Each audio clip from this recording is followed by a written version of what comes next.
पत्नी को छोड़कर शादीशुदा महिला के साथ 3 साल से लिव इन रिलेशन में रह रहा पति अब प्रेमिका और बच्चों सहित पहुंचे एसपी दफ्तर।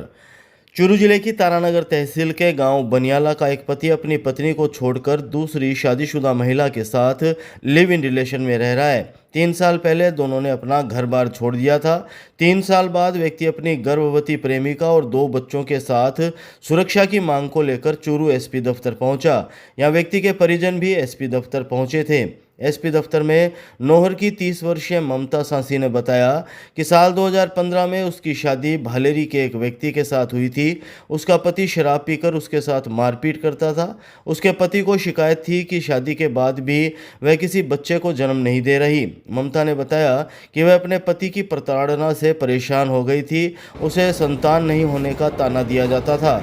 जब वह इस दौर से गुजर रही थी तभी साल 2019 में उसकी जान पहचान तारानगर तहसील के गांव बनियाला निवासी 30 वर्षीय गोपाल सालमान से हुई। गोपाल नौहर में अपने दोस्त की शादी में गया हुआ था। गोपाल भी शादीशुदा था लेकिन उसकी अपनी पत्नी से अनबन रहती थी। गोपाल ने बताया कि वह अपनी शादीशुदा जिंदगी से खुश नहीं था। इस बीच ममता अपने पति के साथ दिल्ली चली गई। वह शादी से 7 सालों तक अपने पति के साथ ही रही लेकिन उसके कोई संतान नहीं हुई। ममता ने आरोप लगाया कि उसका पति शराब पीकर मारपीट करता था, आदतन शराबी है। इधर गोपाल भी दिल्ली में ही मजदूरी करने आया हुआ था। उसने बताया कि बाद में गोपाल के बारे में उसने समाज, बिरादरी और घर वालों को बता दिया था कि दोनों साथ रहना चाहते हैं लेकिन घर वाले नहीं माने। इसके बाद ममता और गोपाल गाजियाबाद चले गए और 3 साल पूर्व आर्य समाज में शादी के दस्तावेज बना लिए। फिर गाजियाबाद से दोनों हैदराबाद, तेलंगाना प्रदेश चले गए। यहाँ पर दोनों साथ रहने लगे। यहाँ गोपाल चप्पल बेचने का काम करने लगा। गोपाल ने अपनी पत्नी को छोड़ दिया और ममता ने अपने पति को। ममता ने बताया कि अब उसके 2 बच्चे हैं और वह 4 महीने की गर्भवती भी है। गोपाल के साथ लिव इन में रहने के बाद से ही दोनों को धमकियां मिल रही है। अब भी उसका पति और ससुराल पक्ष के लोग उसे धमकियां दे रहे थे लेकिन वह गोपाल के साथ बनियाला जाना चाहती है। लेकिन अब दोनों को पति और ससुराल पक्ष के लोग धमकियां दे रहे हैं। जान का खतरा होने की वजह से ही दोनों बच्चों सहित सुरक्षा को लेकर एसपी दफ्तर पहुंचे। ममता है, अब मेरे 3 बच्चे हैं। मैं खुश रह रही हूँ मेरी ज़िंदगी में। पहले पति से मेरे बच्चे नहीं हो रहे थे, अब 3 बच्चे हैं मेरे से। मारपीट करता तो बच्चे नहीं होने थे। सर मैं ममता के साथ लिव-इन में रह रहा हूँ 3 साल से और जो इनके पहले पति थे वो हमको धमकियाँ देते रहते हैं, परेशान करते रहते हैं, भाई हम मार देंगे तुमको, बच्चों को मार देंगे। उन्होंने हमारी दादी को भी उठा लिया था इस केस में हमारे भगने के बाद में। तो काफ़ी ख़तरनाक लोग हैं सर, इसीलिए पुलिस प्रोटेक्शन के लिए भी बोला था। एसपी साहब से रिक्वेस्ट करी थी कि भाई हमें वो पुलिस प्रोटेक्शन दे, हमें कोई दिक्कत ना हो आगे के लिए। हमारी छोटी सी फैमिली है, 2 बच्चे, एक लड़का है और एक लड़की, एक बच्चा होने वाला है। बस सर बहुत परेशान है। हम अपनी ज़िंदगी में खुश हैं दोनों जने और खुश रहना चाहते हैं, भाई आगे हमें कोई तकलीफ ना हो। पूनिया कॉलोनी में कार से स्टंट कर रहे 7 युवकों को कोतवाली पुलिस ने किया गिरफ्तार। बाजार में पैदल जुलूस निकाला। चूरू शहर में स्कॉर्पियो, फॉर्च्यूनर, कार और बाइक से स्टंट कर लोगों को डराने वाले ग्रुप टीम रोंग 11 के 7 युवकों को कोतवाली पुलिस ने गिरफ्तार कर लिया है। ये लोग कार से आम रास्ते पर स्टंट कर रहे थे। पुलिस ने 3 कार भी जब्त की है। कोतवाली पुलिस ने गिरफ्तार आरोपियों का बाजार में पैदल जुलूस भी निकाला। कोतवाली सीआई सुखराम चोटिया के निर्देश पर एसआई रामशरण ने मौके पर पहुंचकर यह कार्रवाई की। गिरफ्तार युवकों को मंगलवार को एसडीएम कोर्ट में पेश किया गया। एसआई रामशरण ने शाम 4 बजे करीब जानकारी देते हुए बताया कि पुलिस को सूचना मिली थी कि पूनिया कॉलोनी में स्कॉर्पियो, फॉर्च्यूनर, कार और बाइक से कुछ युवक स्टंट कर लोगों को डरा रहे हैं। लोगों के द्वारा समझाने पर भी नहीं मान रहे, इसलिए मौके पर जाकर लोगों की सहायता से उक्त गाड़ियों को रुकवाया। सभी गाड़ियों के विंग शील्ड पर टीम रोंग 11 लिखा हुआ था। पुलिस ने उक्त युवकों को समझाने का प्रयास किया लेकिन उल्टा वे पुलिस टीम के साथ ही झगड़ा करने लगे। इस पर पुलिस ने मामले में 3 गाड़ियों को जब्त कर लिया और युवक सचिन, अजीत सिंह, आदित्य, विजू, मोहम्मद अयून, अरुण, देवेश आदि को गिरफ्तार कर लिया। गिरफ्तार युवकों का गढ़ से सफ़ेद घंटा घर तक पैदल जुलूस भी निकाला गया जिसके बाद उन्हें एसडीएम के समक्ष पेश किया गया। अधिकारियों के आदेश अनुसार चूरू जिले में एरिड डोमिनेंस की कार्रवाई की जा रही है, जिसके तहत हमें सूचना मिली थी कि 3 गाड़ियों में 5-6 युवक बैठकर स्टंट कर रहे तथा शहर में उत्पात मचा रहे हैं। मौके पर पहुंचे तो एक स्विफ्ट गाड़ी, फॉर्च्यूनर और स्कॉर्पियो गाड़ी मिली, जिसमें 7 युवक बैठे थे जो ज़ोर ज़ोर से हल्ला मचा रहे थे तथा गाड़ी से स्टंट कर रहे थे, जिन्हें काफ़ी समझाइश की गई, लेकिन समझाइश के बाद भी वो नहीं माने, जिन्हें शांति भंग में गिरफ्तार किया गया। 7 लोगों को गिरफ्तार किया गया है। 3 गाड़ियाँ जब्त की गई है, जिनके आगे पीछे तीनों ही गाड़ियों पर टीम रोंग 11 के पोस्टर लगे हुए हैं। चूरू में गर्मी के तेवर बरकरार, नगर परिषद की दमकल से किया गया शहर की तप्त सड़कों पर छिड़काव। चूरू में भीषण गर्मी का दौर जारी है। यहां पारा पिघलकर 46 डिग्री के करीब पहुंच गया है। चूरू में गर्मी की भीषणता का अंदाज़ा इसी से लगाया जा सकता है कि यहां भट्टी सी तपती सड़कों पर दमकल से पानी का छिड़काव करवाया गया। पिछले 5 दिनों से पड़ रही भीषण गर्मी के बाद मंगलवार को चिलचिलाती धूप और हीट वेव ने तापमान को 45 डिग्री सेल्सियस के पार पहुंचा दिया। मौसम विज्ञान केंद्र ने यहां मंगलवार को अधिकतम तापमान 45.6 डिग्री सेल्सियस दर्ज किया है। आसमान से बरसती आग, लू की लपटें और तप्त धरती से गर्मी के तेवर और अधिक तीखे हो गए।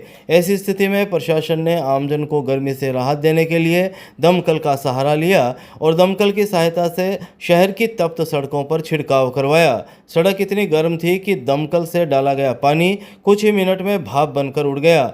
अगर कहा जाए कि दमकल से किया गया पानी का छिड़काव इस गर्मी के सामने बेअसर रहा तो कोई अतिशयोक्ति नहीं होगी।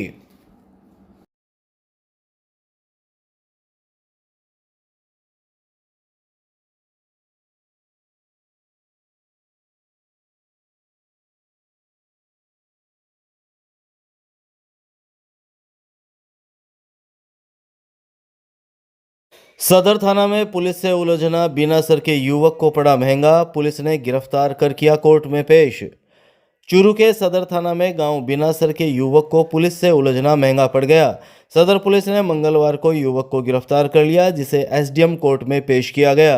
बिनासर के युवक को उसके पिता द्वारा लिखित शिकायत के बाद सदर थाने बुलाया गया था। सदर थाना के एएसआई गिरधारी लाल सैनी ने शाम 6 बजे करीब जानकारी देते हुए बताया कि गांव बिनासर के रुक्का राम ने सदर पुलिस को लिखित रिपोर्ट दी थी कि उसका बेटा पवन कुमार घर पर उसके साथ मारपीट करता है और आए दिन उत्पात मचाकर मारने की धमकी देता है। ये शिकायत मिलने के बाद पवन कुमार को सदर थाना में बुलाया गया, जहां उससे पूछताछ शुरू की गई तो वह आक्रोशित हो गया।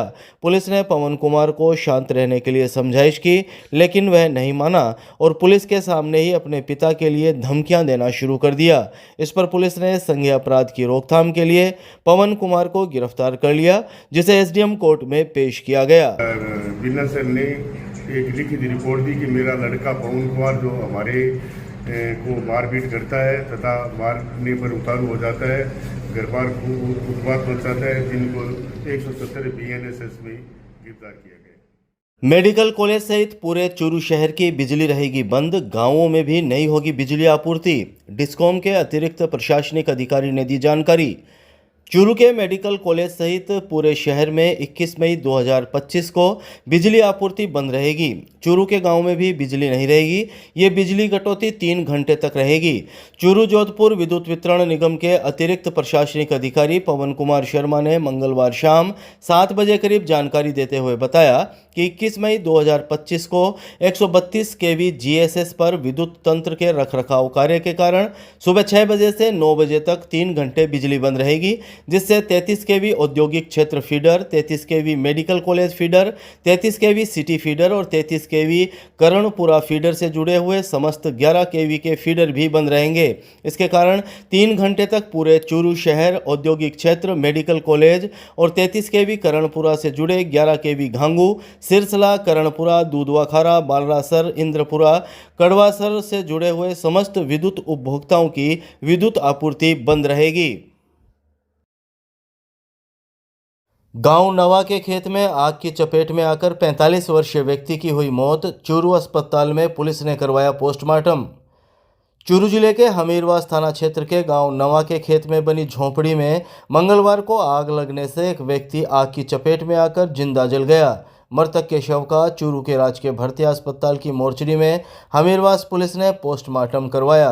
हमीरवास पुलिस से शाम 5 बजे करीब मिली जानकारी के मुताबिक मृतक के बेटे साहिल ने पुलिस को रिपोर्ट दी कि उसका 45 वर्षीय पिता गोवर्धन मेघवाल खेत में कृषि कार्य करने के लिए गया था।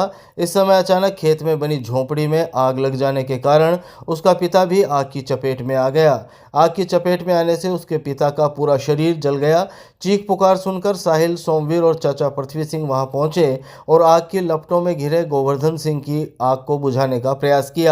गंभीर हालत में गोवर्धन सिंह को पहले राजगढ़ अस्पताल ले जाया गया, लेकिन हालत गंभीर होने पर उसे राजगढ़ से रेफर कर दिया गया। जब परिजन उसे चूरू के राजकीय भर्तिया अस्पताल के आपातकालीन वार्ड लेकर पहुंचे तो यहां चिकित्सकों ने उसे मृत घोषित कर दिया। सूचना के बाद अस्पताल चौकी पुलिस ने हमीरवास थाना पुलिस को सूचना दी और मृतक के शव को अस्पताल की मोर्चरी में रखवाया। यहां पोस्टमार्टम के बाद शव परिजनों के सुपुर्द कर दिया गया। हत्या, हादसा या आत्महत्या, पुलिस इस मामले की हर पहलू से जांच कर रही है। मृतक गोवर्धन सिंह 2 बच्चों का पिता था।